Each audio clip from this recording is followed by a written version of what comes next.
If I had known what waited for us in Jerome Ridge, I would have slammed my foot on the gas and never stopped driving until I saw city lights again. But curiosity has a way of disguising itself as courage, and that weekend, we were all too eager to believe we were invincible. The night before we left, Ethan showed me a grainy article he'd found online. Jerome, Arizona, once the wickedest town in the West. The headline showed a black and white photograph of crooked wooden houses clinging to a cliffside, the kind of place where time forgot to move on. "Looks perfect for us, doesn't it?" he'd said, eyes glinting. He meant perfect for my camera, perfect for the kind of haunting landscapes I love to shoot. I remember hesitating only for a moment before nodding. I didn't know it then, but that single nod would cost me everyone I loved. We left at dawn on Friday, 5 friends packed into Ethan's old Jeep, music blaring, caffeine running through our veins. The road out of Phoenix was smooth and gold-lit, desert wind whipping through open windows. By the time we reached the mountains, the asphalt had turned to a twisting ribbon of cracked pavement, guarded by endless pine forests. "Welcome to nowhere," Sophie announced, peering out the window. Her tone was sarcastic but soft. She was the kind of city girl who pretended to hate nature, but secretly marveled at it when no one was looking. Maya sat in the back beside me, scrolling through her phone. "They say Jerome was built on copper and sin," she said, reading from some travel blog.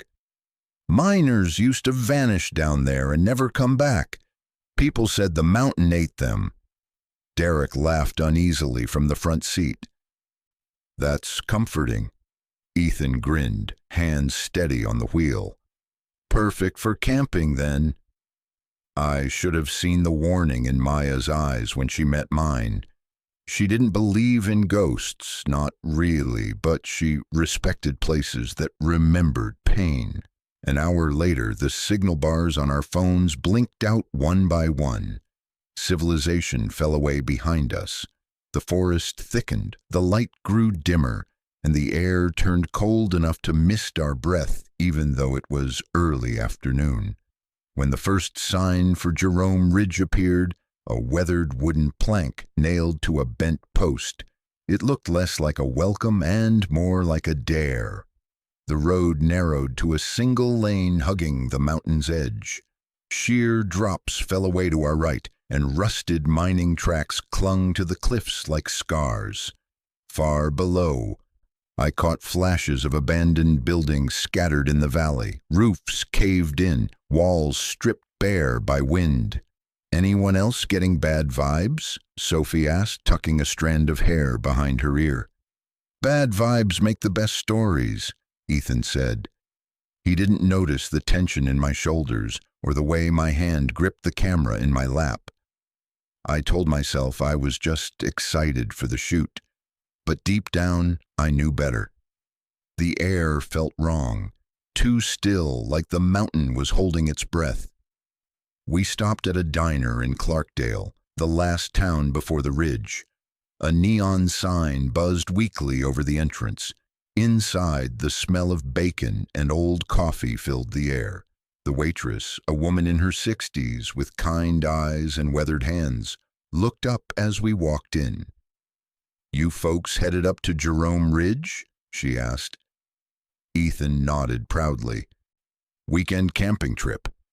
The woman's expression tightened.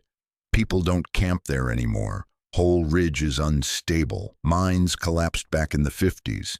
They never cleared the shafts." Ethan smiled, trying to sound reassuring. "We'll stay clear of any danger zones." She hesitated, then leaned closer. "If you hear the siren, you leave. Don't stop. Don't look back. Just leave." "The siren?" I asked. She shook her head. "Locals say it's the old mine alarm. Goes off some nights when the wind's right, but there hasn't been electricity up there for 60 years. None of us had a response for that. We finished our lunch quietly. When we left, The woman followed us outside and pressed a small wooden charm into Maya's hand. A carved eye surrounded by symbols I didn't recognize. "Keep this with you," she said softly. "It watches back." The sky was turning the color of pale steel by the time we reached the ridge. The road ended abruptly at a rusted gate, half collapsed, marked with a fading sign, "No trespassing, property of Copper Ridge Mining Co." Ethan climbed out and pushed the gate aside just enough to drive through. The metal groaned like something alive. The town lay sprawled below us, ghostly in the afternoon haze. Wooden buildings leaned against each other for support. The old church tower stood broken and hollow. Dust spiraled up from the valley floor like breath. We parked beside what used to be a general store and stepped out into silence so thick it pressed against our ears. I raised my camera and took the first shot. The click of the shutter echoed back like a gunshot. For a moment, we all stood there, just listening. The wind sighed through the empty windows, carrying a faint metallic smell, like rust and old coins.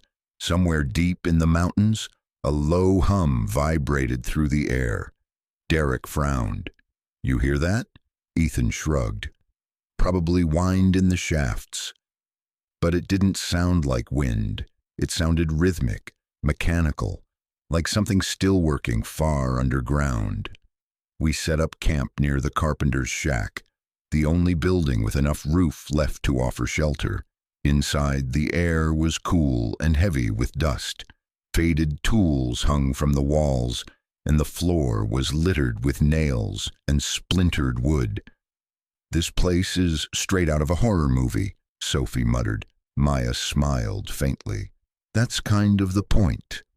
By dusk, we had a fire crackling outside. The orange glow painted our faces as shadows stretched long across the dirt. I took photos while Ethan cooked, catching the warmth of flame reflected in everyone's eyes. It almost felt normal, almost. When night fell completely, the forest around us disappeared into ink. No stars, no moon. Only the fire, the creak of old boards, and the occasional whisper of wind. We told stories the way people always do to keep the dark at bay. Derek talked about the rescue calls he'd answered years ago. Missing hikers found miles from where they should have been. Sophie rolled her eyes but kept listening. Then Maya leaned forward, her voice barely above a whisper.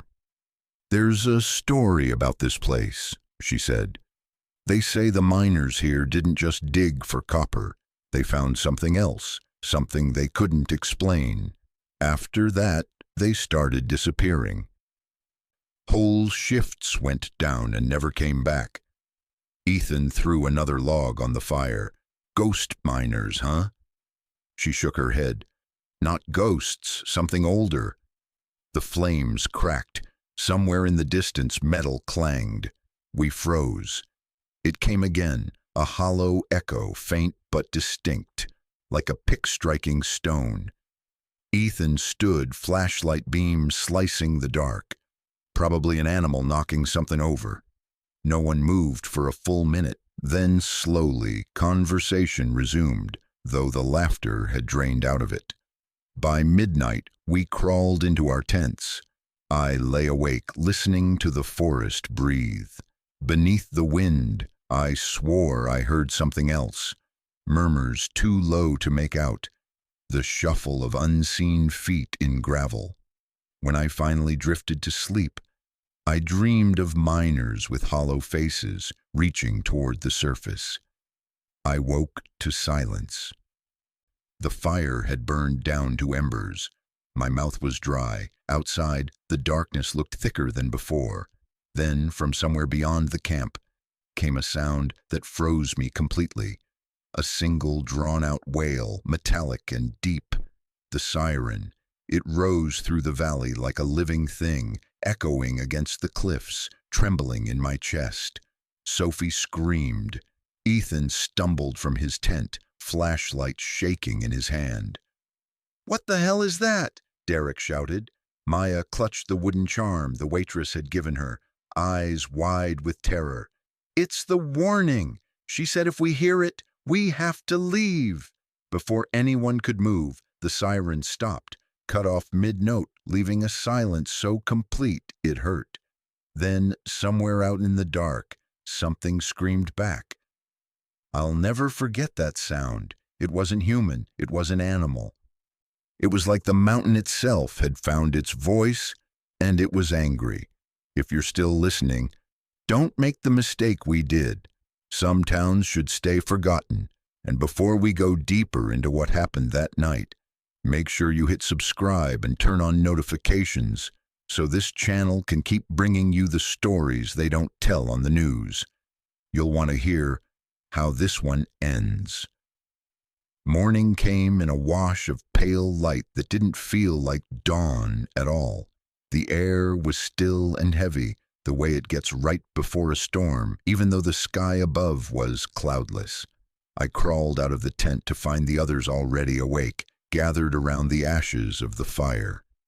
No one was talking. Ethan crouched by the pit, stirring the embers with a stick, jaw tight. Derek looked like he hadn't slept at all.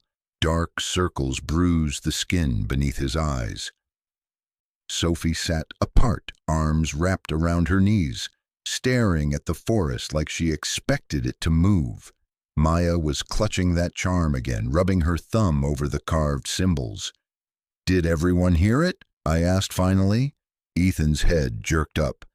"The siren, yeah, it must have been some kind of old machinery catching the wind. An echo or something." "No wind sounds like that," Sophie said quietly.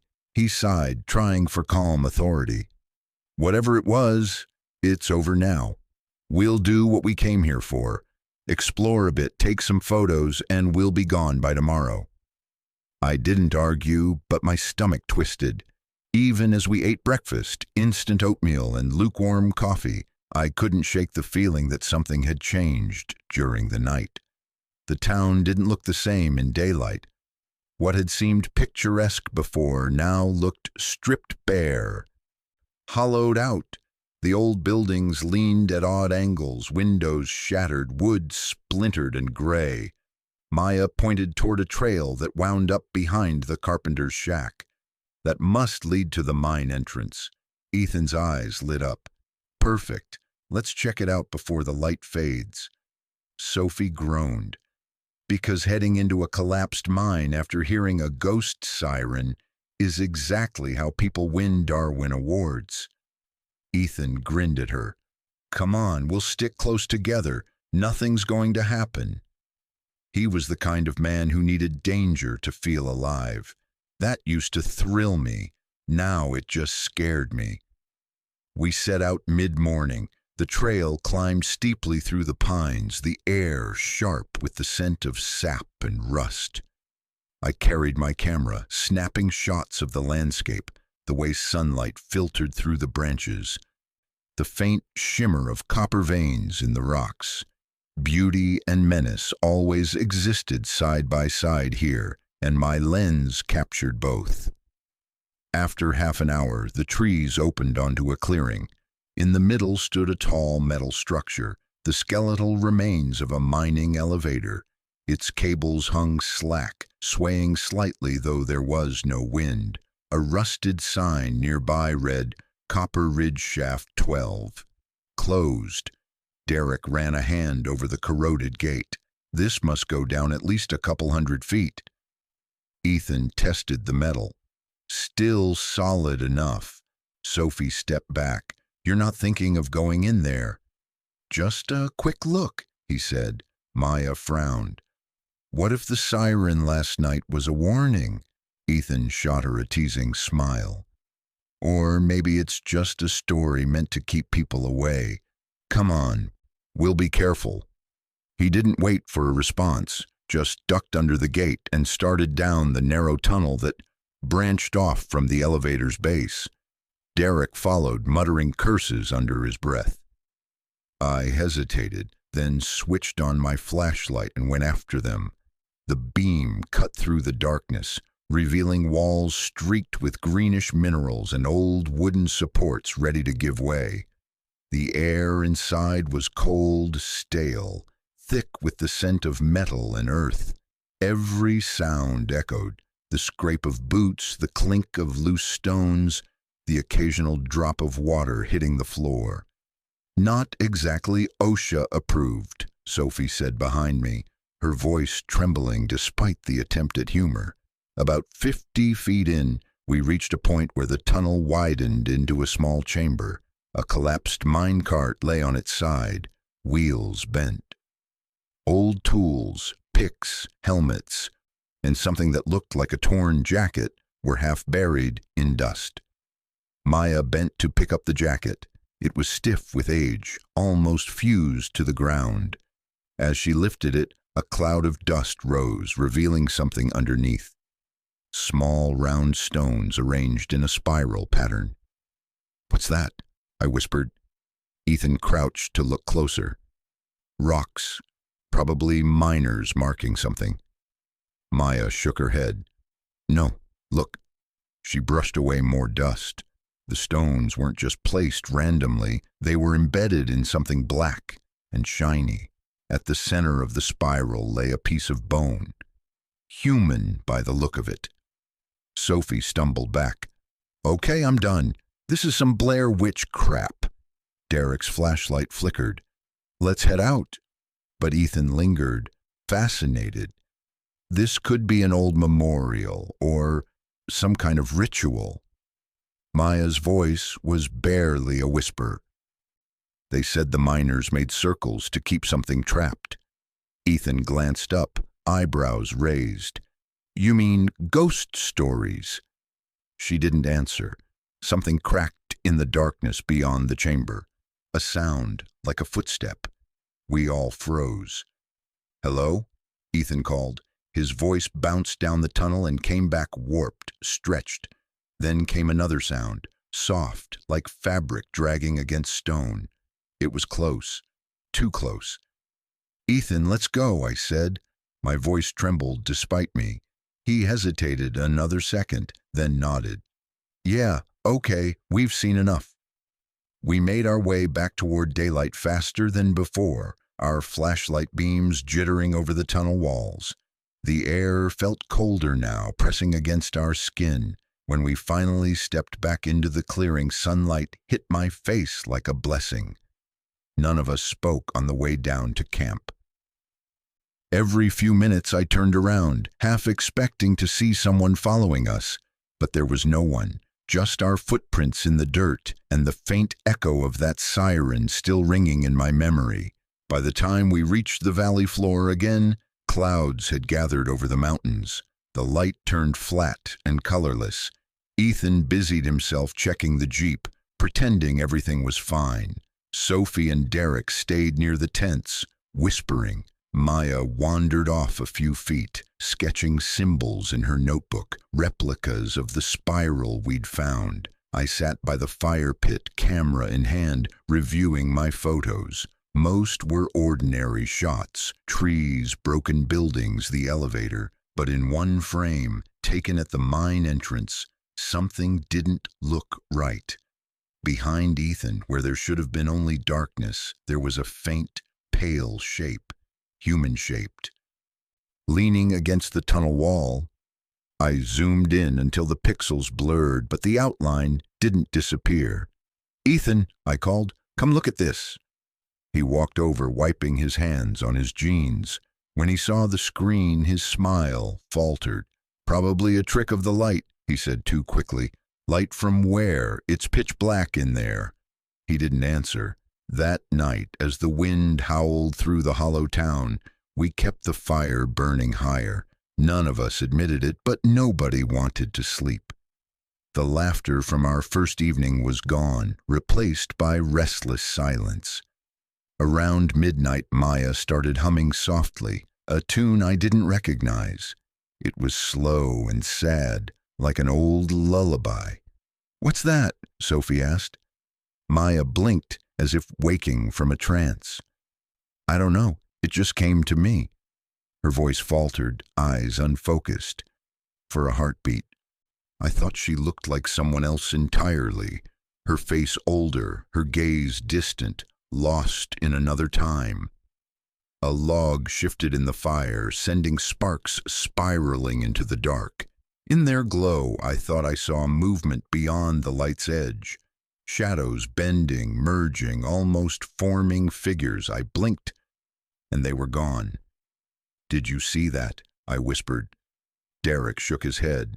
"See what?" "Never mind." Eventually, exhaustion pulled us into our tents, though sleep never came easy.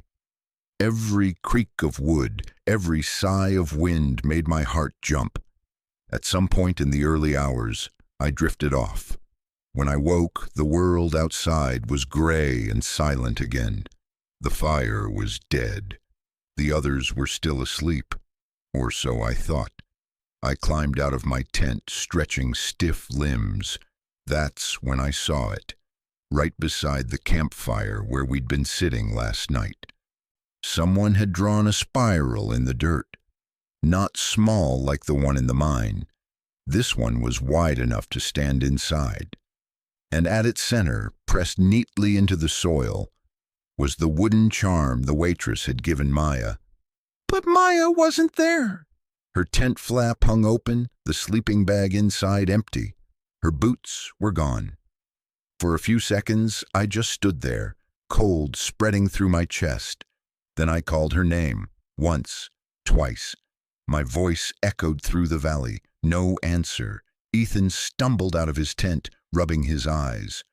"What's going on?" "Maya's gone," I said. He froze, all color draining from his face. "What do you mean, gone?"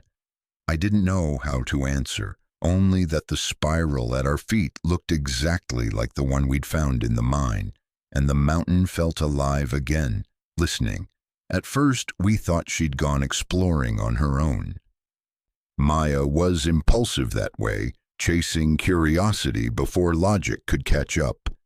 Ethan insisted that must be it, but I could see in his eyes that he didn't believe his own words. We split up to search the surrounding area. Derek stayed near camp, calling her name into the woods while Sophie and I followed the trail that led toward the mine.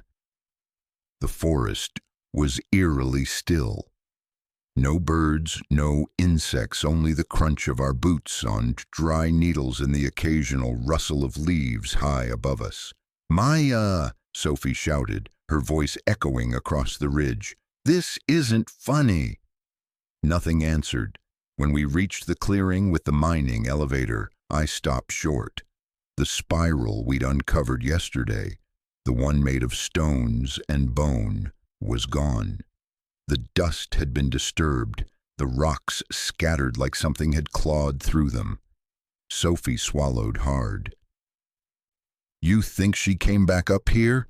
"I don't know," I whispered. "But if she did, she didn't do this alone." We turned back toward camp, picking up our pace. The trail felt longer on the way down. Every shadow between the trees looked deeper than before. Every gust of wind carried a whisper just below hearing. When we broke through the tree line, Ethan was waiting. "Anything?" he asked. We shook our heads. "I checked the car. No sign she took it. Her backpack's still here too," he said grimly. "She wouldn't go far without her gear," Derek murmured. We spent the next 2 hours combing the valley, moving methodically from one ruin to the next. Old houses creaked under our weight as we pushed open warped doors and peered into empty rooms. Dust lay thick as snow over everything: chairs, lanterns, rusted beds. In one corner of what might have been a tavern, I found a child's shoe, half buried in debris. I left it untouched. By noon, the sun blazed white over the ridge, but the chill hadn't lifted. Sweat clung cold to my back as we regrouped near the general store. "She's not here," Derek said flatly. "We need to call for help." Ethan held up his phone. No signal, not even emergency service. Then we drive until we find one, Sophie snapped. He hesitated. And just leave her. The argument built fast. Derek accused Ethan of dragging us into danger for the sake of adventure.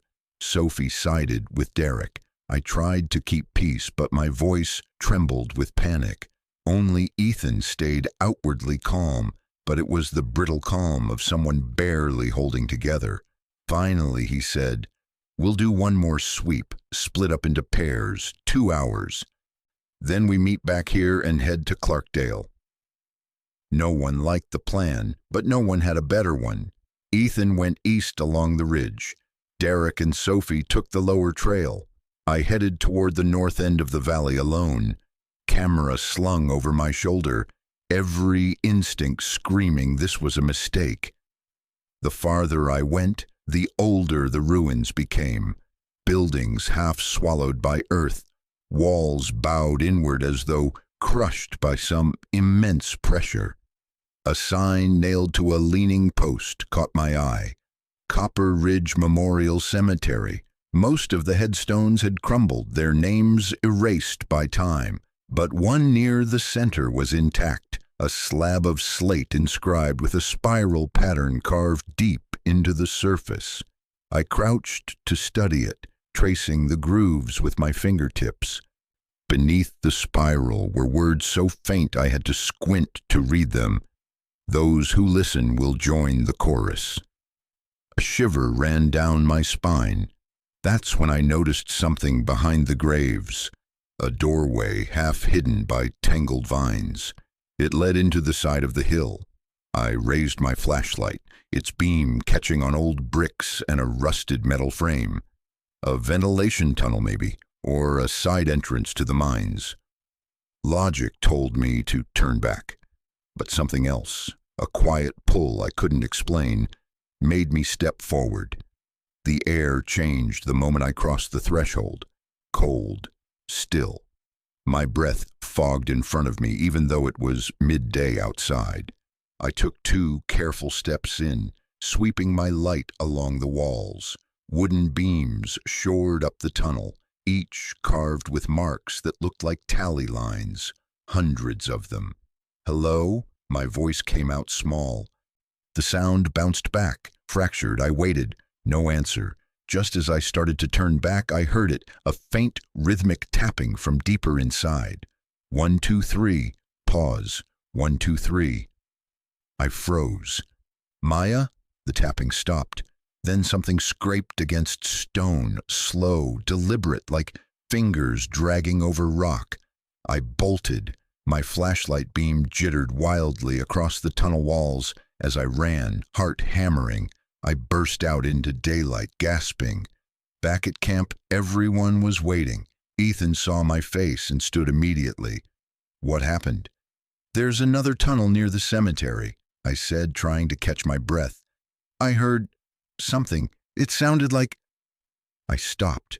The words felt fragile, dangerous to speak aloud. Sophie frowned. "You heard what?" "Someone tapping, like Morse code, or—" I shook my head, like she was trying to answer me. Ethan grabbed his pack. "Show me." Derek stepped in front of him. "No, enough of this. We're leaving now." "We can't just leave her behind," Ethan shouted. Derek's voice rose to match. "You think she's still alive down there. You didn't see those tunnels. They're death traps." The 2 men squared off, raw fear and guilt driving both. Sophie stood between them, trembling. "Stop it! Just stop!" The sound of her voice seemed to break the spell. Ethan lowered his hands. "Fine," he said finally. "We'll rest tonight. Tomorrow morning, we go for help." It wasn't a solution, but it was something. As the sun sank, we built another fire. No one spoke much. I caught Derek glancing toward the dark outline of the ridge every few minutes, as if expecting Maya to come walking out of it. But she didn't. When the fire burned low, I excused myself and slipped toward the edge of camp. The night was so quiet, it hurt my ears. I lifted my camera, aiming it toward the hill where the cemetery lay. Through the lens, the world looked smaller, sharper. That's when I saw the movement. A faint figure standing among the gravestones, lit by nothing but moonlight. She wasn't walking, she was swaying side to side, slow as a pendulum. "Maya?" I whispered. The figure turned. The light hit her face, and my stomach turned to ice. It wasn't her. The features were wrong, blurred, unfinished, like a memory wearing a body. My finger slipped on the shutter. The click shattered the silence. The figure vanished. I stumbled back toward camp, shaking. Derek looked up as I approached. "You okay?" I nodded too fast. "Yeah, just thought I saw something." He didn't press. I sat by the fire until the embers dimmed to red coals. When I finally crawled into my tent, exhaustion pulled me under instantly. Somewhere between dream and waking, I heard the siren again, low and distant, like a heartbeat under the earth. Then came a whisper right beside my ear. "You shouldn't have followed the sound." I jerked awake, drenched in cold sweat. The fire was dead. The camp was dark, and outside something was moving between the tents. I reached for my flashlight, hands shaking. The beam cut through the dark and caught a glimpse of footprints in the dust. Bare footprints, small and wet, leading from the mine's direction straight to Maya's empty tent. Then the light flickered and went out. The night stretched on without end. Every second that passed felt stretched thin, like the air itself was holding its breath. I lay perfectly still in my sleeping bag, ears straining for sound. The footsteps outside had stopped, but the silence that followed was worse. Heavy, watchful, waiting. I forced myself to count backward from 10, a trick I'd learned when panic tried to choke me. At 1, I unzipped the tent just enough to peer out. The fire pit was dark, the coals long dead. The other tents stood motionless, pale shapes in the faint moonlight. Then something shifted near the old general store. A flicker, just a glimpse of motion, quick and jerky. I tightened my grip on the flashlight, ready to call out, when the beam caught a shape standing between the buildings. It was small, no taller than a child, its skin pale gray, its head tilted as if curious. "Maya?" The word slipped out before I could stop it. The figure froze, then took one slow, deliberate step toward me. I caught a flash of its eyes, hollow, glinting like glass, and realized it wasn't her at all. My throat went dry. I scrambled backward, kicking over my pack. The noise snapped Ethan awake. His flashlight came on instantly, the beam cutting through the dark. "Lauren, what's wrong?" "Something's out there." He swung the light toward the general store, but the space was empty. Nothing moved except dust swirling in the cold air. Derek stumbled out next, gun in hand, a compact revolver I hadn't even known he brought. "Everybody inside the shack," he ordered, "now." We crowded into the carpenter's building, slamming the warped door shut behind us.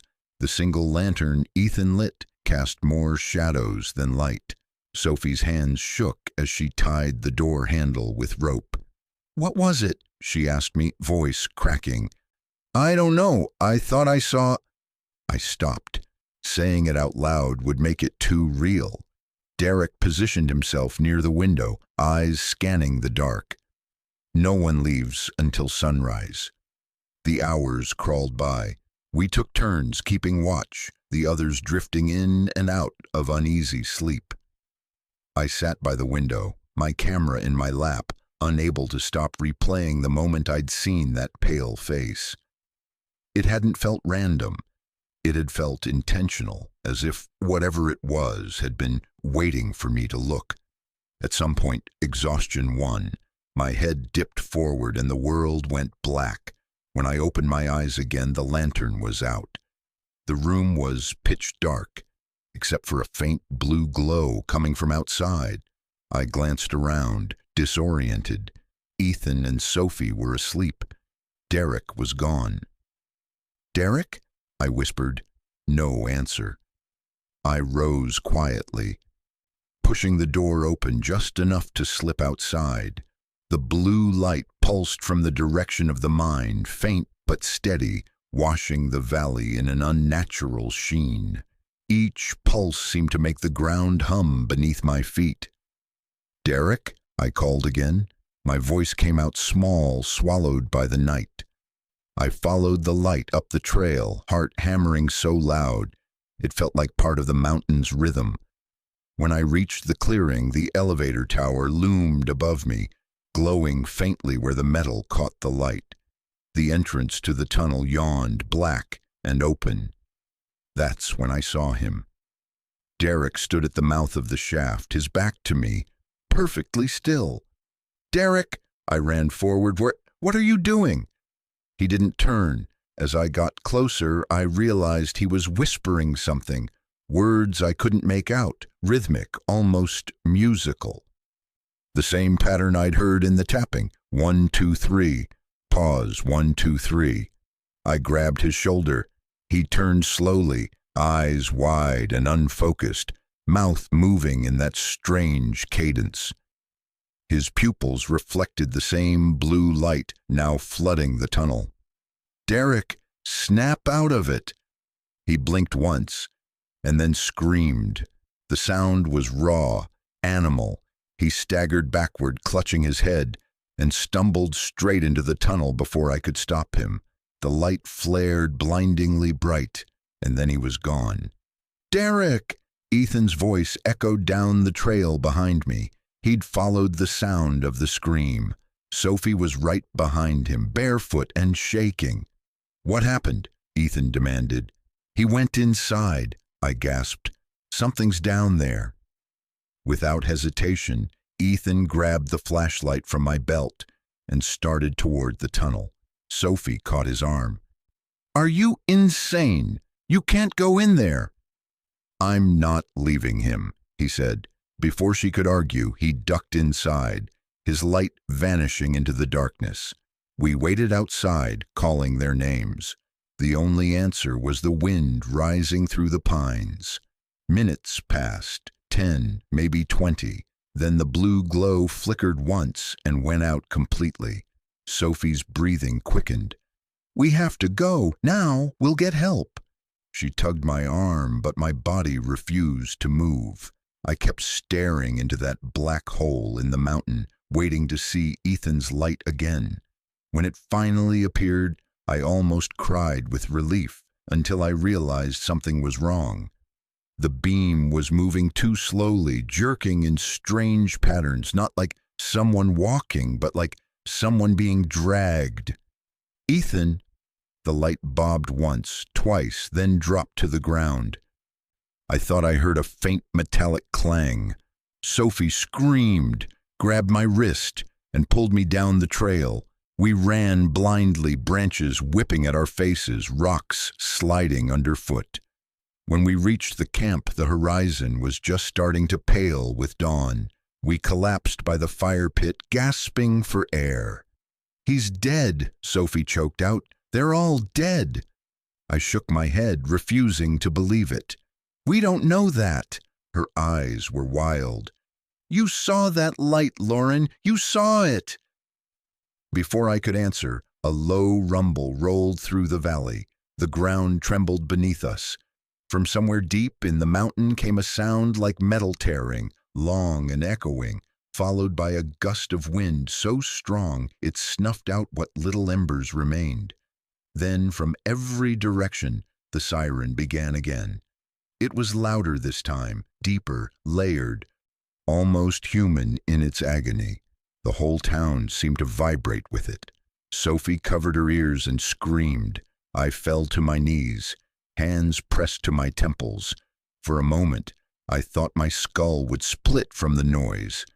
And then, as suddenly as it had started, the siren stopped. Silence. Smoke rose from the mine entrance like breath. When I looked up, the sun was finally breaking over the ridge.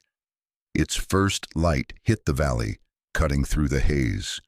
For a heartbeat, everything looked normal again. Empty buildings, still trees, no sign of the nightmare that had filled the night. But then I saw them. All around the edge of the camp, where our footprints had been, new spirals had appeared, perfect, identical, etched into the dirt as if carved by invisible hands. And in the center of the largest one lay Ethan's flashlight, still warm, still humming faintly with that impossible blue light. I stared until my vision blurred, my breath catching on a sob. That was the moment I understood. The mountain hadn't just taken them, it had marked me next. Dawn crawled over Jerome Ridge like a reluctant confession. The sun was pale and thin, painting the ghost town in sickly gold. Smoke from the old mine still drifted through the trees, slow and deliberate, as if the mountain were exhaling something it had hidden for decades. Lauren knelt by the cold ashes of the fire pit, staring at the spirals carved in the dirt.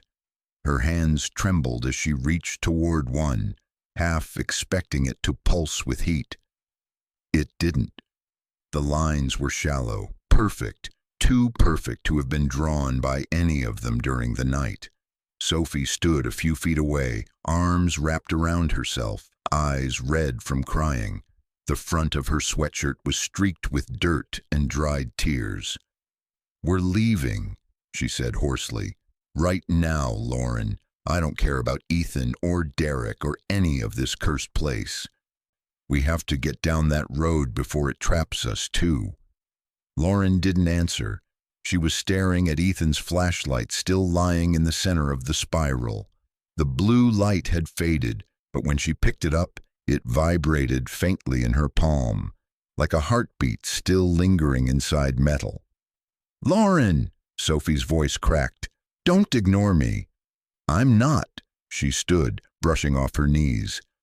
"But we can't just drive away without them." Sophie let out a broken laugh. "You think they're alive? You saw what happened." "I saw them disappear," Lauren corrected softly. "That's not the same thing." She looked toward the ridge where the mine gaped open against the rising sun.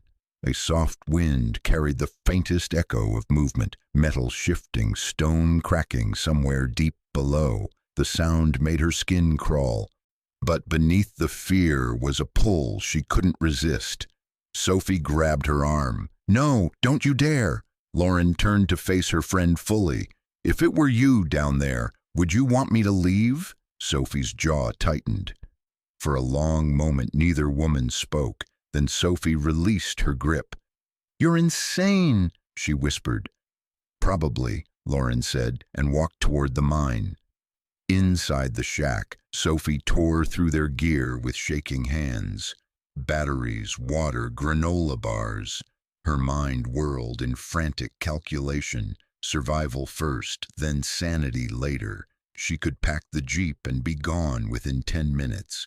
But when she looked out the window, Lauren was already halfway up the trail, framed by the morning light, moving with grim determination. Something in that sight twisted Sophie's resolve. She swore under her breath, grabbed another flashlight, and ran after her. From the ridge above, the view of the valley was eerily calm.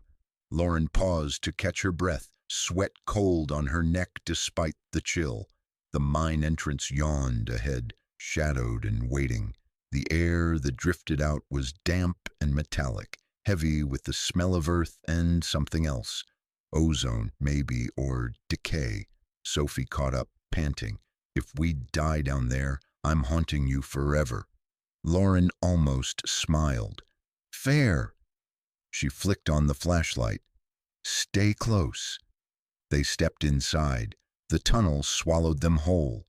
At first, there was only the echo of their footsteps and the steady drip of water.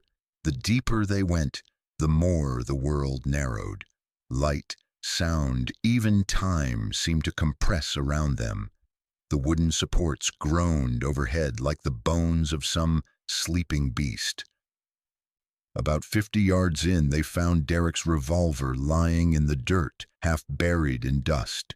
A single bullet remained in the chamber. Sophie's breath hitched. That means he was here. Maybe he fired.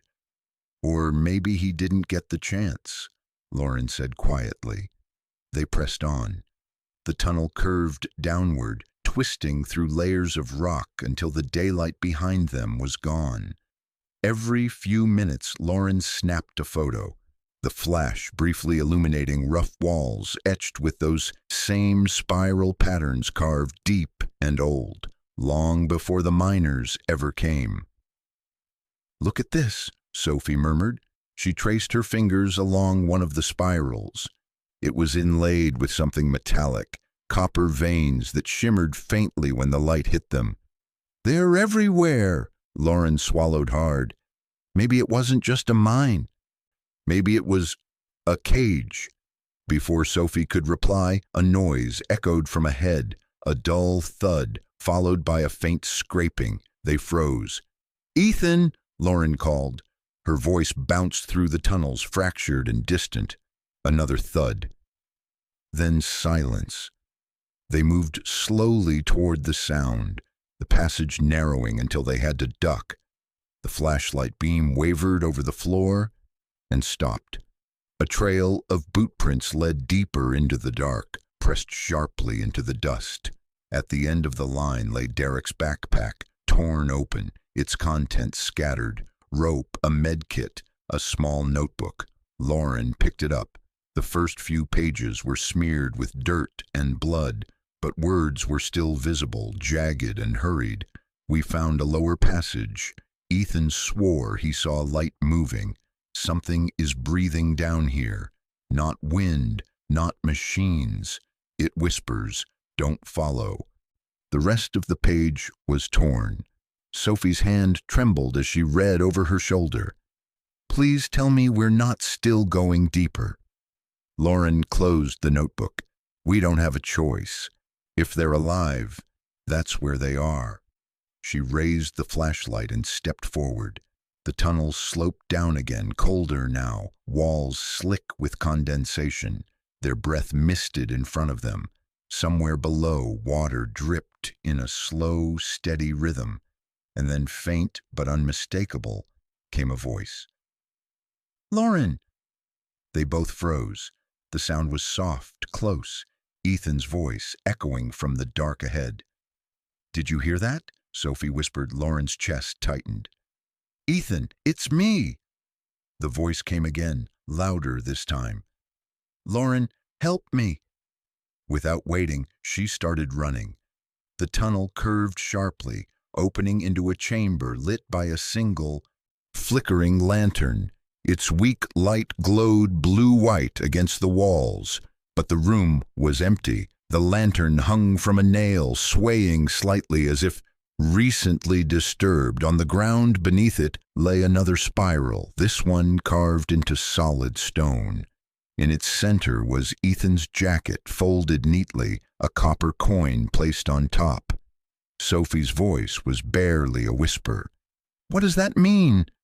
Lauren stared at the jacket. Her throat felt tight, her mind reeling between fear and disbelief. "I don't know," she said, "but someone wants us to see it." Behind them, the tunnel breathed, a long, slow exhale that carried the faintest echo of laughter. The air inside the chamber thickened until every breath felt borrowed. Lauren's flashlight quivered in her hand as she crouched beside the folded jacket. The copper coin gleamed dully, its face stamped with a strange sigil, not a mint mark, but a spiral of triangles radiating like teeth. She slid the coin into her pocket, half expecting it to burn. It didn't. The metal was cool, almost soothing. "Who leaves something like this?" Sophie whispered. "Someone who wants to be remembered," Lauren said. She brushed dust from the stone floor and saw more markings. Names etched in hurried block letters: Cole, Anders, H. Price. Old miners, maybe. Beneath the list, fresh scratches cut through the centuries-old dust. Derek Hayes, Ethan Brooks. Sophie's voice wavered. They were here. Lauren nodded slowly, and something was with them. Far below, in tunnels no light had touched in half a century, Ethan and Derek stumbled through darkness so complete it felt physical. Their flashlights had died hours ago, if hours even meant anything down here. "Keep your hand on the wall," Derek rasped. "Don't lose contact." Ethan's breathing came ragged, uneven. "You saw it too, didn't you? That shimmer in the rock?" "Forget it. We need to find the elevator shaft." "It moved, Derek. Light doesn't move like that." The tunnel groaned above them, a deep-throated vibration that made the timbers creak. Dust rained down. Both men froze. Then, from somewhere ahead, came a metallic clang, one, then another, like the echo of picks striking ore. "No one's worked this level since the 50s, Derek whispered. Ethan lifted the dead flashlight and shook it until it flickered once, giving a flash of pale blue instead of white. The light illuminated the walls, copper veins twisting like veins beneath translucent skin. Embedded between them were bones, hundreds of them, fused into the rock. Skulls turned outward, jaws open. Derek gagged. "We need to turn around," but Ethan's eyes were locked on a faint glow further down the passage. "There. You see it?" He started forward before Derek could stop him. The glow grew brighter, resolving into a narrow archway framed with sigils, identical to the coin in Lauren's pocket. At its center stood an altar of stone, wet with condensation, or blood. It was impossible to tell.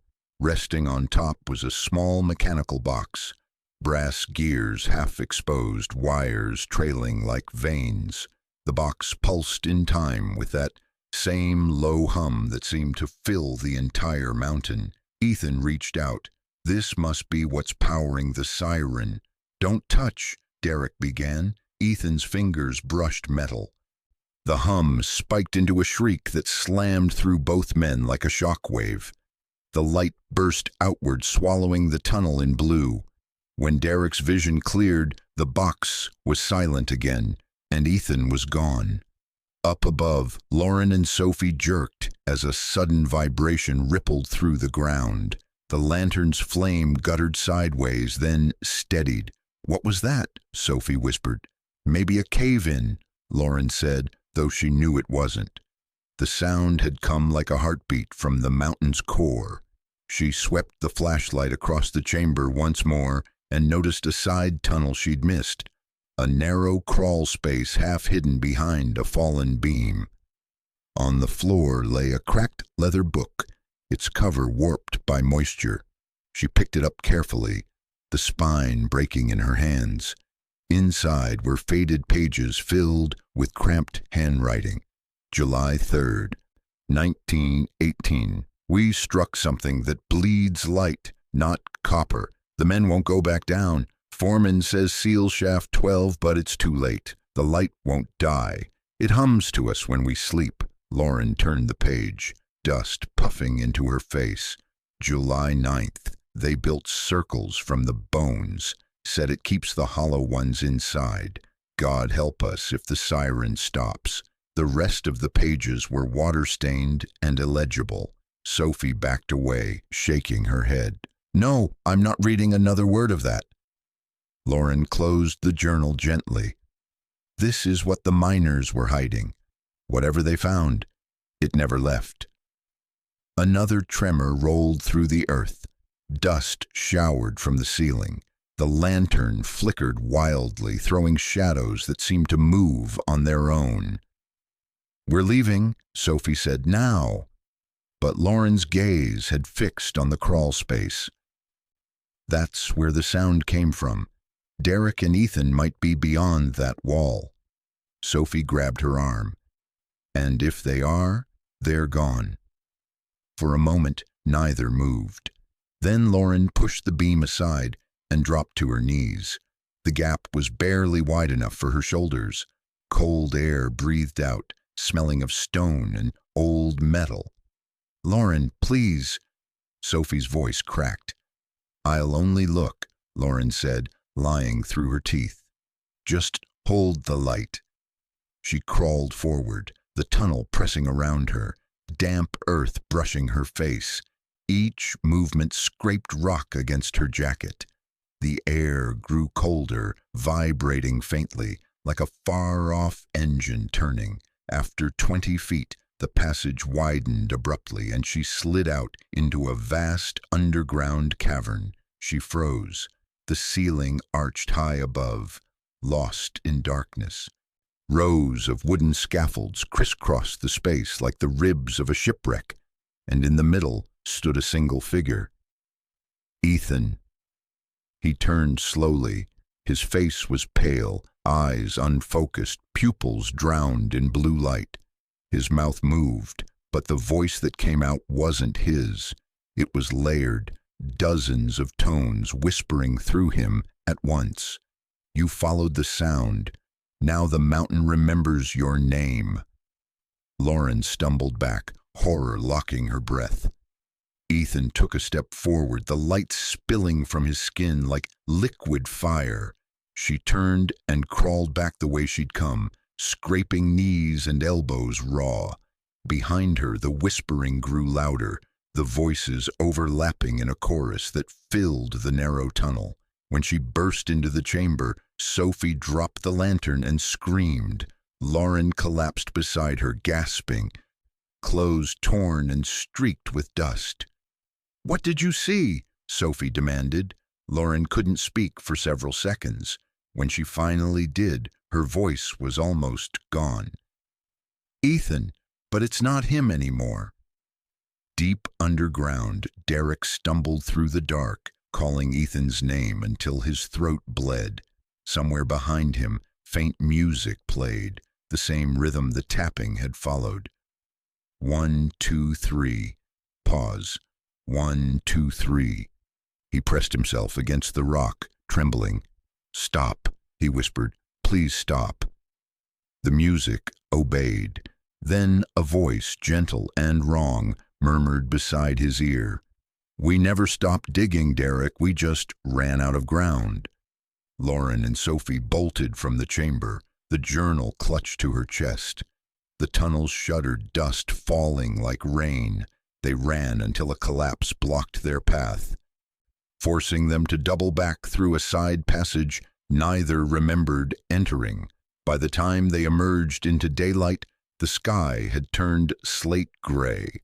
A low storm front crawled over the mountains, and the wind carried that same low hum, the mountain's heartbeat following them into the open air. Sophie bent double, sobbing. "We're not getting out, are we?"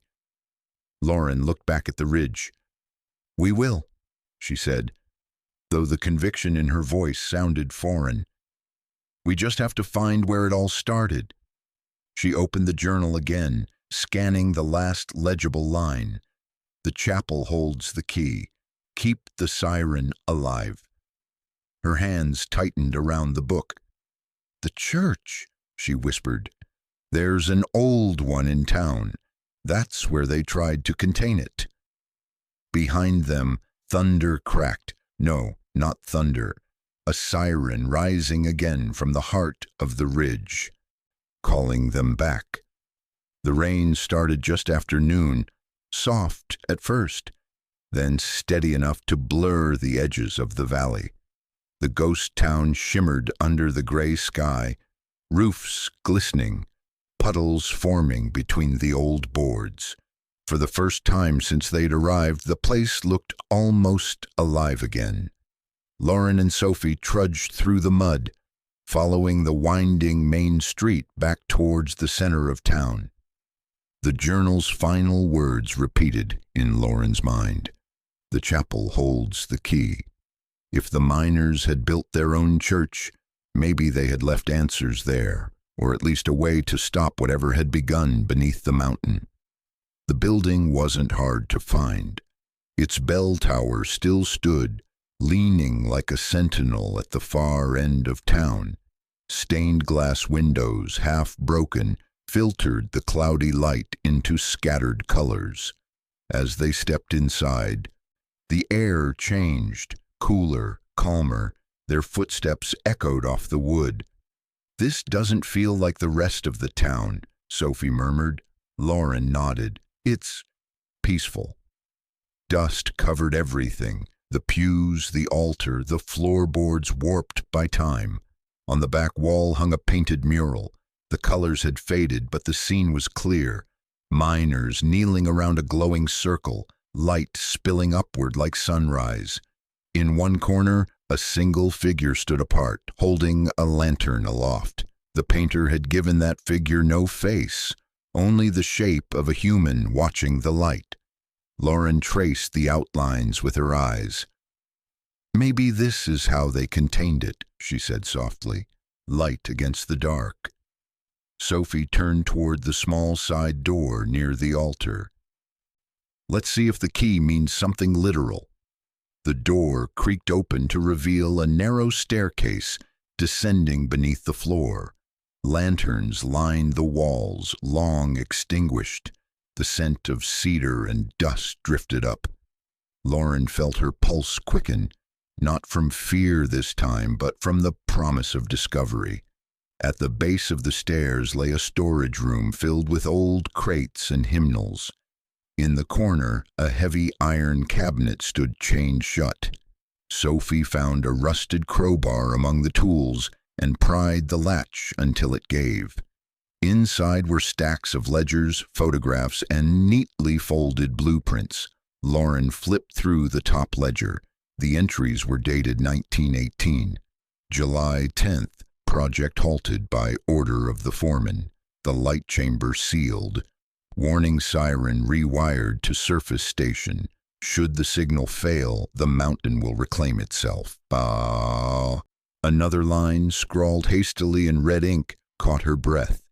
"If anyone finds this, keep the siren alive." Sophie frowned. "So the noise we keep hearing, it's not a curse, it's protection." "Exactly." Lauren exhaled slowly.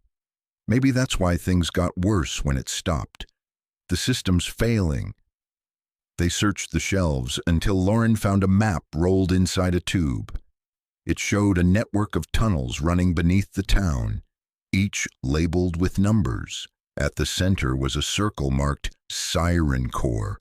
A line connected it directly to the church basement. "This place isn't just spiritual," she said.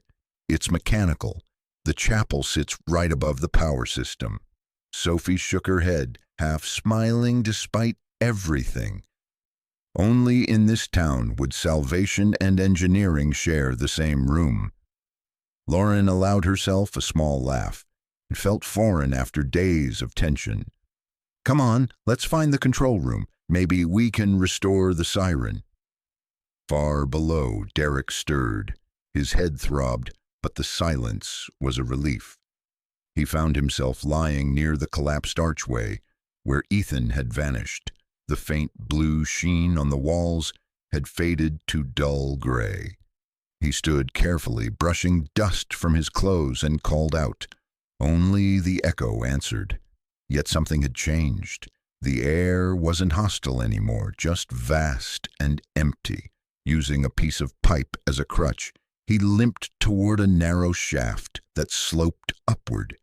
Each step brought a whisper of fresher air, the scent of rain filtering down. When he finally saw daylight through a break in the rocks, he laughed aloud. The sound shaky but real. He didn't notice the figure watching from deeper in the tunnel, a pale shimmer, still and silent, as though carved from air. Lauren and Sophie followed the narrow corridor behind the cabinet to a small steel door.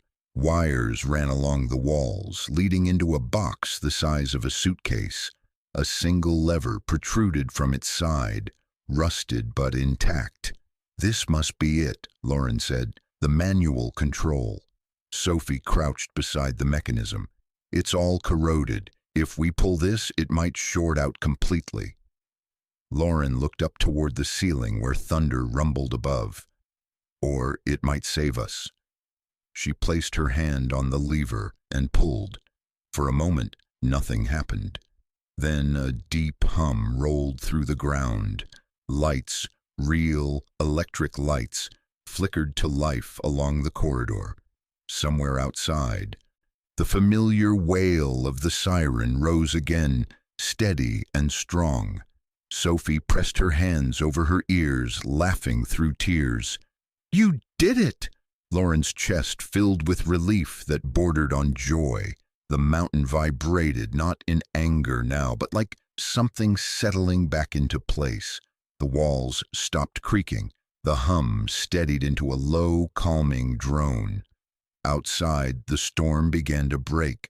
Sunlight filtered through the clouds in scattered beams, striking the town's wet rooftops until they glowed like polished copper. For the first time in days, Lauren felt hope. Maybe that's all it needed, she said, to be remembered. They climbed back to the surface. The air smelled of rain and pine. The oppressive weight that had haunted the valley seemed to lift. Even the wind felt lighter. Sophie shaded her eyes, scanning the ridge. "Look!" A figure was emerging from the tree line. Derek, limping, clothes torn, face streaked with soot, but unmistakably alive. Lauren ran to him, laughter and disbelief spilling out in equal measure. He caught her in an exhausted hug.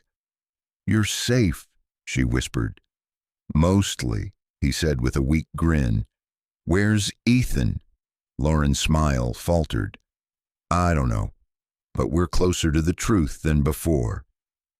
Derek looked past her at the church, where the siren's echo faded into silence. "Then let's finish what they started." Above them, the sky cleared to a washed-out blue. The ghost town of Jerome Ridge stood quiet again, not peaceful, but patient, waiting for someone brave enough or foolish enough to uncover the rest of its story. The storm had passed, leaving the world scrubbed clean. Puddles mirrored a sky still streaked with cloud, and the air smelled of iron and pine sap. Lauren, Sophie, and Derek stood near the church, catching their breath, trying to absorb the stillness. For a few minutes, no one spoke. They were simply grateful to see one another alive. Then Derek reached into his jacket pocket and pulled out a folded scrap of paper, damp and torn. "Found this on my way up," he said. "It must have come from one of the old tunnels." Lauren unfolded it carefully. A sketched map filled the page, rough outlines of the mining levels, but at the bottom corner was something new, a chamber labeled Project Aurora. Beneath it, in faint pencil, someone had written, "If the siren fails, ignite the light." Sophie frowned. "That sounds like some kind of backup plan." "Or a warning," Derek said. Lauren studied the drawing. "Either way, it's the last thing the miners tried. If we can find it, maybe we can finish what they couldn't." They spent the afternoon preparing, flashlights rechecked, water refilled, ropes and batteries repacked. The sun sank behind the ridge, turning the peaks copper red. None of them wanted to face another night here, but leaving without answers felt wrong. The valley had taken enough already. They needed closure. The entrance to the lower tunnels lay behind the old supply warehouse. The wooden doors hung loose, one hinge broken. Inside, the air was cool and still, dust rising around their boots like mist. Rusted rails for mine carts led downward into the dark. "Here goes nothing," Derek muttered, switching on his flashlight. Sophie gave a nervous laugh.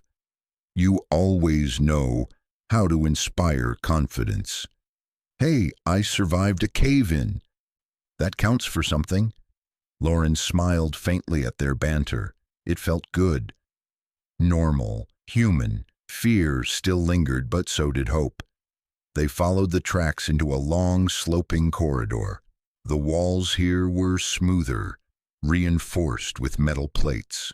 Small electric conduits ran along the ceiling, half buried in mineral deposits.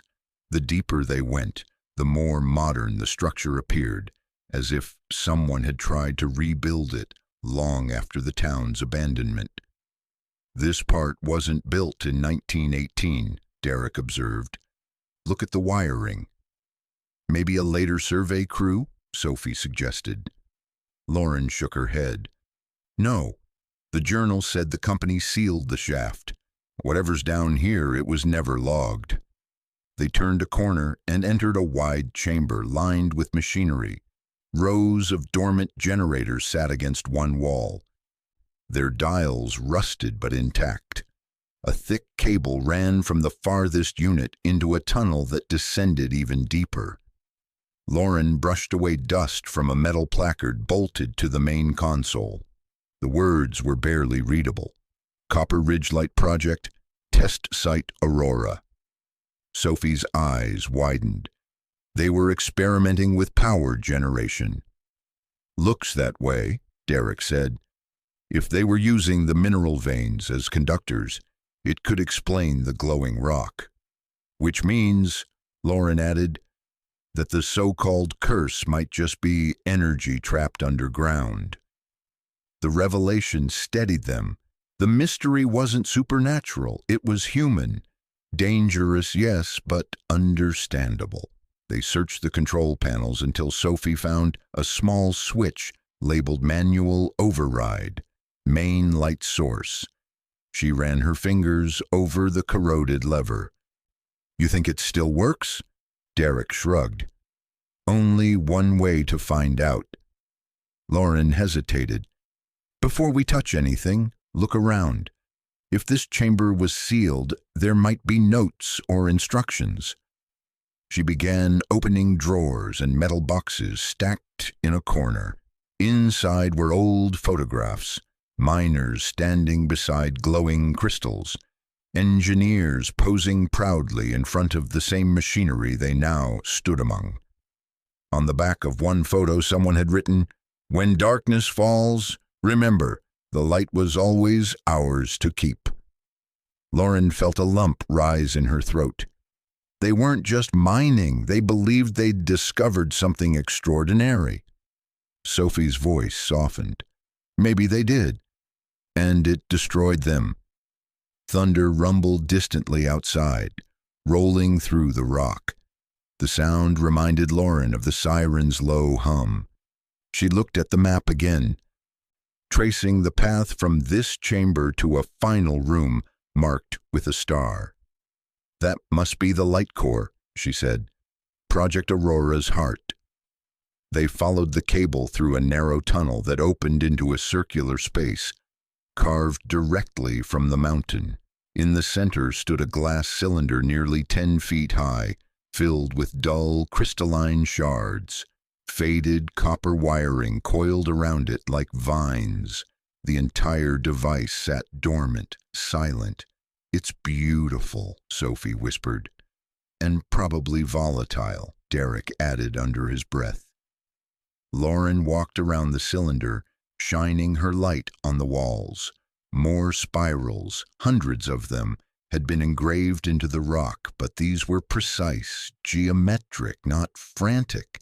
Engineers' marks, not superstitious carvings. "There's a power node here," she said, pointing to a small box half buried in debris. "If we reconnect it, the current might flow again. It could restore the system permanently." Sophie looked doubtful. "Or blow the whole ridge. Either we fix it or the siren fails again and this place keeps decaying." "I'd rather take the risk," Lauren replied. Derek knelt beside the box, tightening loose wires, his hands steady despite exhaustion. "All right. When I say go, flip that switch on the main panel." Minutes passed in tense silence while he worked. Water dripped steadily from somewhere overhead. The air smelled faintly of ozone. When Derek finally nodded, Lauren took her position at the lever. "Ready?" she asked. "As I'll ever be," Sophie said, gripping Derek's arm. Lauren counted to 3 and pulled. A deep hum rolled through the ground, gentler this time, almost melodic. The cylinder flared with golden light, its shards glowing like trapped sunlight. The spirals on the walls began to shimmer, copper veins radiating outward as if the mountain itself were waking up. For several seconds they stood transfixed. The light wasn't harsh, but warm, washing over them with a strange calm. It filled the chamber, then softened, settling into a steady pulse. The hum blended with the faint echo of the siren above until the two sounds became one, order replacing chaos. Derek exhaled slowly. Looks like we just rebooted a 100-year-old generator. Sophie laughed shakily. Or saved a ghost town. Take your pick. Lauren watched the golden glow dance along the walls and felt something she hadn't felt since arriving. Peace. The mountain no longer felt hostile. It felt alive, but not angry. Maybe the miners had wanted this, balance restored between what they built and what they disturbed. She raised her camera and snapped a single photograph. The flash seemed unnecessary now, but it captured the moment. 3 people standing in the heart of a forgotten experiment, light reflecting in their eyes. "Let's go home," she said. As they retraced their path, the tunnels felt wider, the air easier to breathe. Outside, evening light spilled across the valley, soft and golden. The siren had gone silent again, but this time its absence didn't feel like a threat. It felt like rest. They paused on the ridge overlooking the town. The roofs glowed in the fading sun, and somewhere below, the church bell, long rusted silent, gave a single quiet chime as the wind passed through it. Sophie smiled faintly. "You think anyone will ever believe us?" Lauren lowered her camera. "Maybe not, but that's okay. Some stories aren't meant to be proven. They're meant to be remembered." The 3 of them stood together until dusk swallowed the valley, the last light of day lingering on the mountainside like an echo of everything they'd lost and everything they'd found. The road out of Jerome Ridge should have led downhill toward the highway, but it didn't. Lauren noticed it first. After 10 minutes of driving, the familiar landmarks outside the Jeep's windows began repeating. The same rusted sign, the same leaning pine split at the trunk, the same rock formation shaped like a face frozen mid-scream. "Didn't we just pass that?" she asked quietly. Derek tightened his grip on the wheel. "I'm following the same route we came in. It should what?" Sophie snapped from the back seat. "Spit us out into the real world again? This isn't a maze, Derek, it's a road." But the GPS screen on his dashboard was blank, a gray void where maps should have been. The little arrow marking their position spun slowly, aimlessly. Lauren leaned forward, watching the trees blur past. "Stop the car." Derek hesitated, then braked. The Jeep idled in the center of the dirt road, surrounded by silent forest. Not a single bird called, not a single branch swayed.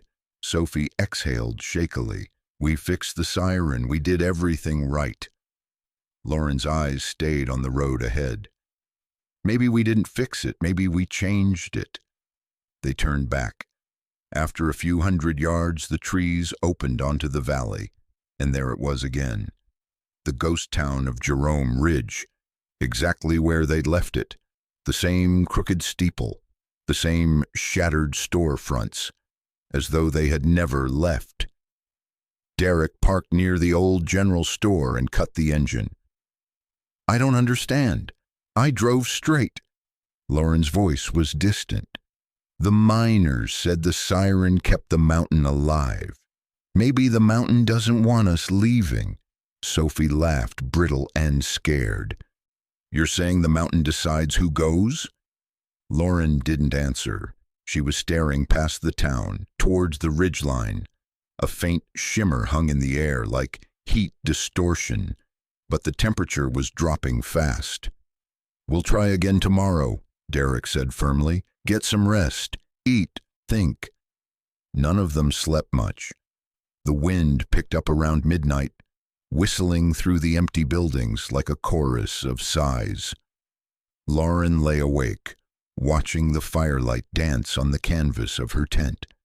Somewhere far off, she thought she heard the faint, rhythmic echo of picks striking stone. Morning came sharp and cold. Frost glistened on the grass. Derek was already up, rummaging through the back of the Jeep. "We're low on gas," he muttered. "Maybe there's a fuel tank somewhere in town." Lauren offered to help search. Sophie stayed behind, muttering something about coffee and denial. They split up, Lauren taking the western edge of town where most of the miners' houses leaned, half collapsed. She pushed open one door and froze. Inside, the furniture was pristine, dust-free. The table was set for dinner, 5 plates, a loaf of bread turned to stone, wine glasses half full of something amber and thick. On the wall, a calendar still marked July 1918. The air smelled faintly of iron. Lauren backed out slowly, careful not to disturb anything. When she stepped outside again, the sunlight had changed, lower, redder, though it was barely noon. A chill prickled down her neck. The sound of footsteps came from behind her. "Derek?" she called. No answer. She turned and saw movement between 2 houses, a figure slipping quickly out of sight. Not Derek, too tall, too thin. Lauren followed. Each time she rounded a corner, the figure stayed just out of reach, a shadow disappearing behind walls, ducking through alleys. Finally, she caught a glimpse of it standing at the far end of the main street. A man dressed in a miner's uniform, blackened with soot. His eyes glowed faintly gold in the sun. Lauren froze. He lifted his hand and pointed, not at her, but at the ground beneath her feet. Then he vanished. The earth trembled once, softly like an exhale. Derek found her minutes later, pale and shaking. "What happened?" "Someone was here," she said. "A miner. He showed me something." She pointed to the ground. Together they cleared the dirt until they uncovered the mouth of a wooden hatch, sealed with a heavy lock. Faded letters burned into the wood read, "Town below." Sophie joined them, arms crossed. "You're not seriously thinking," Derek interrupted. "If this is another tunnel, maybe it connects to a route out." Lauren shook her head. "Or maybe it explains why we can't leave." They pried the lock open. The hatch groaned, releasing a burst of air that smelled of salt and electricity. A staircase spiraled down into darkness. "Flashlights ready," Derek said. They descended. The walls were smooth stone lined with old copper piping. After 50 steps, the staircase opened into a cavernous hall. Dozens of old lanterns hung from hooks, still filled with oil, as if waiting. Sophie lit one with a trembling hand. The flame flickered, and then every lantern in the room ignited in sequence, one after another, until the entire space blazed with warm light. The sight stole their breath. An entire town stretched before them underground. Streets carved from stone, houses built of metal and timber, a miniature version of Jerome Ridge itself. The town below the town, Derek whispered. They rebuilt it underground. Or it built itself, Sophie said softly. They moved cautiously down the main street. The structures were intact, frozen in time. In one house, a piano sat untouched, a sheet of music still open. In another, tools were neatly arranged beside a half-finished copper sculpture. Lauren lifted her camera, taking photos, each flash reflecting off polished walls. "It's like they planned to live down here forever," she murmured. At the far end of the underground street stood a building nearly identical to the church above, a replica, smaller but perfectly formed. The trio entered quietly. The pews were empty. But the altar was different. It wasn't made of stone, but of glass, and beneath it glowed a faint golden light pulsing in rhythm with the mountain's hum. "This is the source," Lauren said. "Whatever Project Aurora was meant to do, it wasn't about power, it was about preservation." Derek touched the altar gently. Maybe they were trying to survive something on the surface. Sophie frowned. "Like what?" Before he could answer, the golden light flickered once, then flared brightly, throwing their shadows long across the walls. The hum deepened into a low roar. Dust drifted from the ceiling. Lauren's flashlight went out. "Everybody back!" Derek shouted, but the door slammed shut before they could move. The altar's glow intensified, filling the chapel with shimmering light. Then, from deep within the glass, a shape began to form, a human silhouette rippling like heat. Sophie pressed against the wall, whispering, "Tell me that's a reflection." Lauren shook her head slowly, eyes fixed on the figure. "It's not." The light pulsed once more, and the shape stepped forward, out of the glass onto the stone floor. Its eyes were gold, its face familiar. "Ethan," Lauren breathed. He smiled faintly. "You shouldn't have come back." For a heartbeat, none of them moved. The figure in front of the glass altar looked so solid, so achingly real, that Lauren's mind refused to believe it could be anything but Ethan. He was thinner, paler, as though the light itself had drained his color, yet his eyes, calm, bright gold, held a gentleness she still recognized. "Ethan," Lauren whispered, "we thought you were—" He smiled, a tired, human smile. "Gone? I almost was, but the mountain kept me." Derek stepped forward cautiously. "What does that mean?" "The light you restored," Ethan said. "It isn't just energy. It remembers. It preserves whatever touches it. Memories, thoughts, people. The miners discovered that, and it frightened them. They sealed it away to protect the world from itself." Sophie's voice trembled. "So, you're saying you're not exactly you anymore?" Ethan hesitated. "Maybe not all of me, but enough to know you have to leave. The light doesn't let go easily." Lauren shook her head, tears blurring her vision. "Then come with us. Whatever you are, we'll help you." He reached out a hand. The air shimmered between them, a barrier of warmth and static. "If I leave this chamber, the light goes dark, and if it dies, this mountain collapses. The miners called us the Hollow Ones, those who stayed to keep the light alive." Sophie backed against the wall, shaking her head. "You're saying the whole valley depends on you?" Ethan nodded. "On what's left of me. On all of them." Only then did Lauren notice faint outlines moving within the walls, shapes like silhouettes caught in amber, dozens of figures frozen mid-gesture glowing softly. They weren't monsters. They were miners, locked in a timeless vigil. Derek whispered they volunteered. Ethan's smile deepened, bittersweet. "They believed the light was a kind of forgiveness. It preserves the best of what we were." Lauren swallowed hard. "And if we stay, the mountain will remember you too." His gaze softened. "But it's not your burden." The ground trembled. Somewhere above, stone cracked, dust sifting down. The siren's deep tone began to fade, wobbling off-key. Derek looked up. "The system's failing again." "It's the storm," Sophie said. "Power surge?" Ethan's form flickered like a candle in wind. Go. The surface controls are unstable. If the siren stops, the pressure below will collapse everything. Take the upper shaft. There's a maintenance lift that leads straight to daylight. Lauren reached out again, though she couldn't quite touch him. Ethan, what will happen to you? He glanced at the glass altar where light pulsed steadily.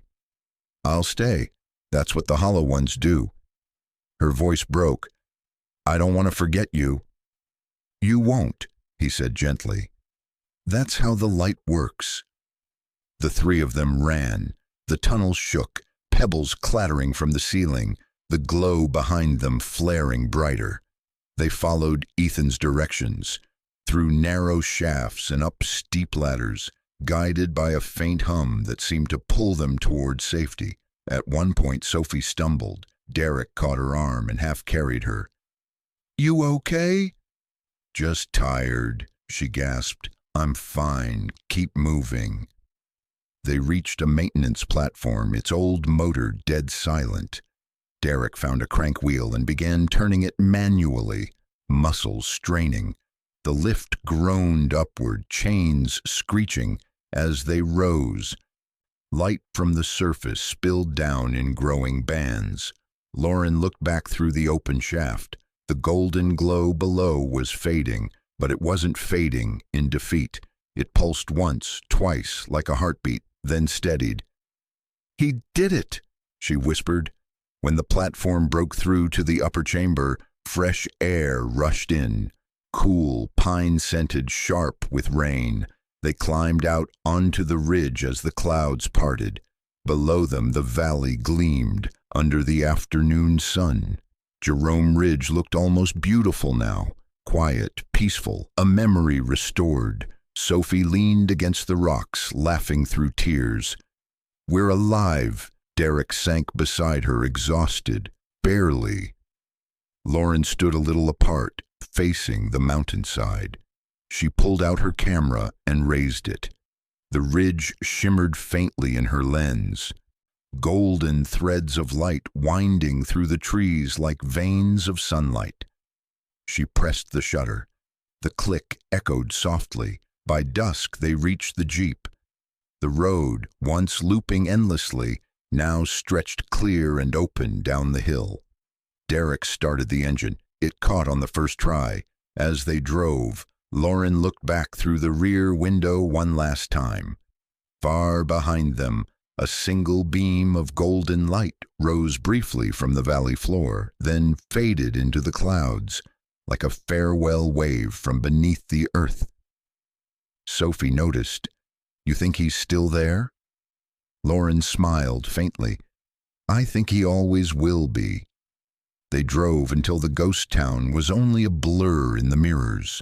The hum of the siren never returned. Instead, there was only wind, clean and endless, carrying the sound of the living world. Lauren rested her head against the window, letting the rhythm of the road steady her racing heart. She didn't know what she would tell the world, who would believe any of it, but she knew one thing with absolute certainty. The mountain wasn't cursed. It was alive because people once cared enough to save it, and because one of them had stayed behind. 3 weeks later, the world outside the valley felt too bright.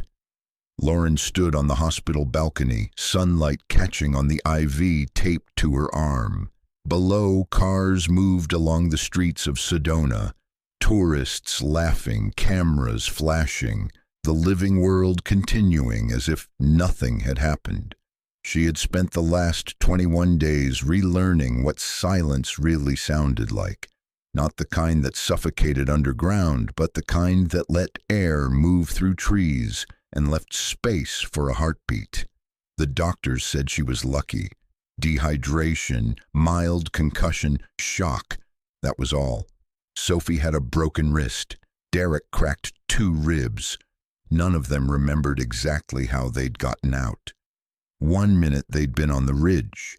The next, a rescue crew had found them staggering down an access trail, 5 miles from town, confused and half delirious.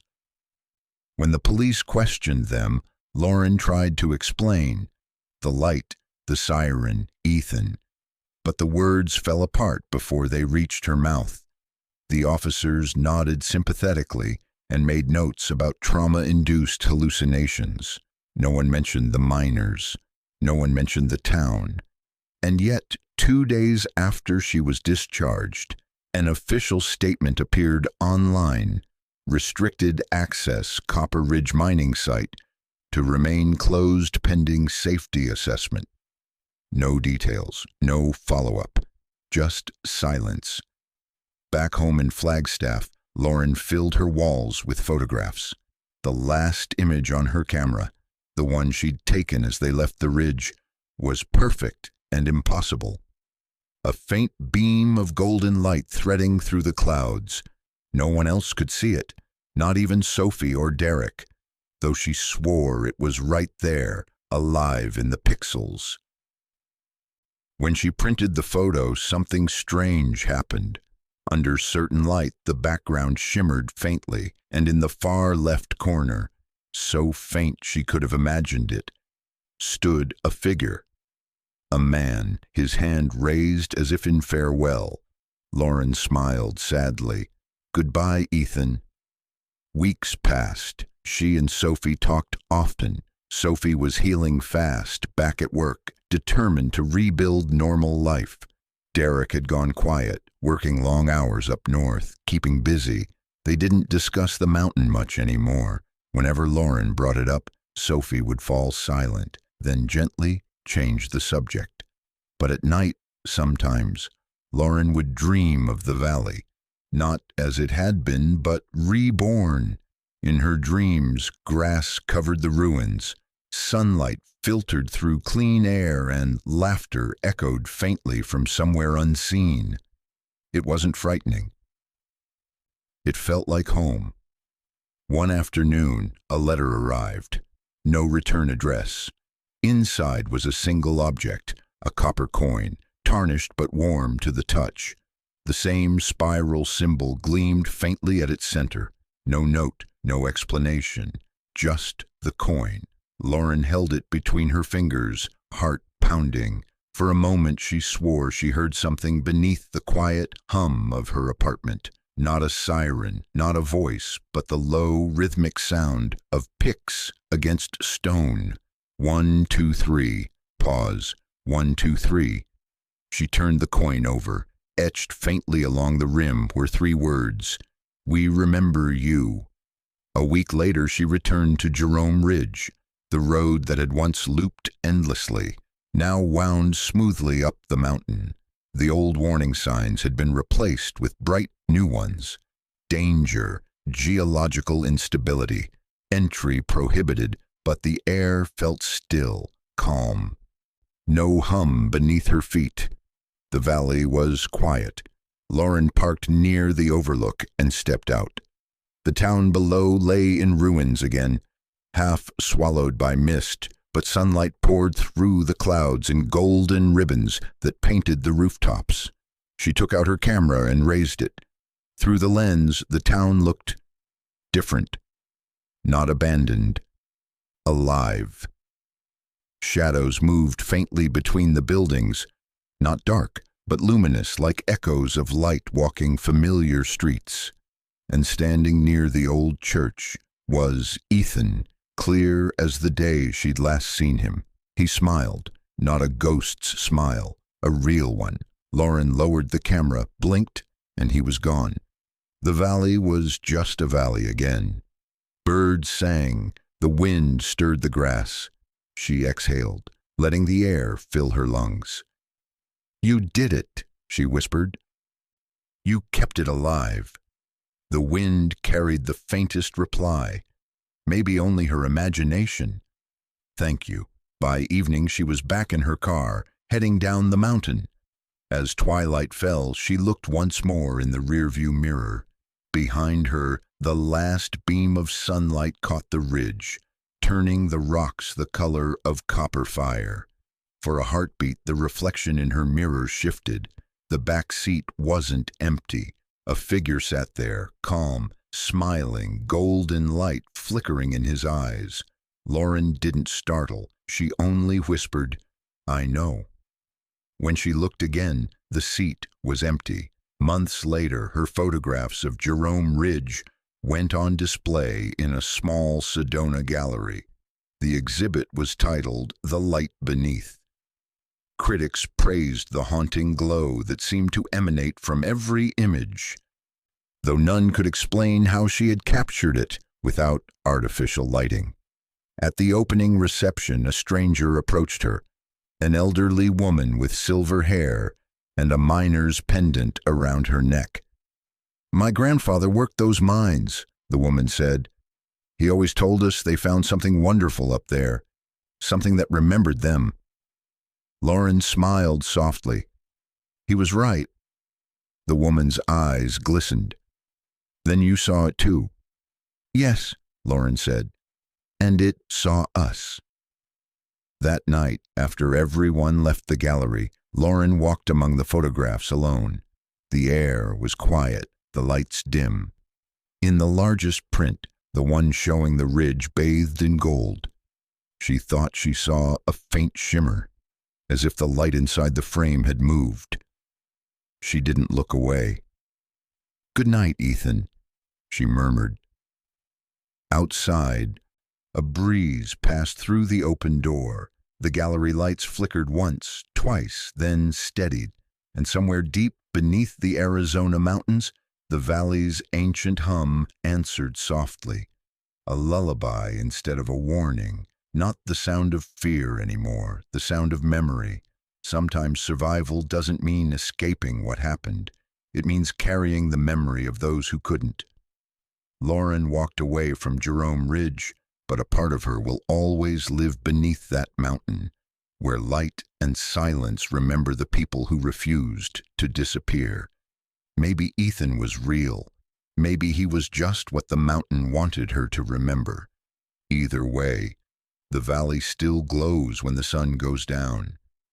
If you felt something from this story, if it stayed with you, take a second to like this video and subscribe to the channel. Every click helps keep stories like this alive. And maybe, somewhere out there, the mountain is still listening. This is Horrorstoris, and remember, some places never forget the ones who make it out alive.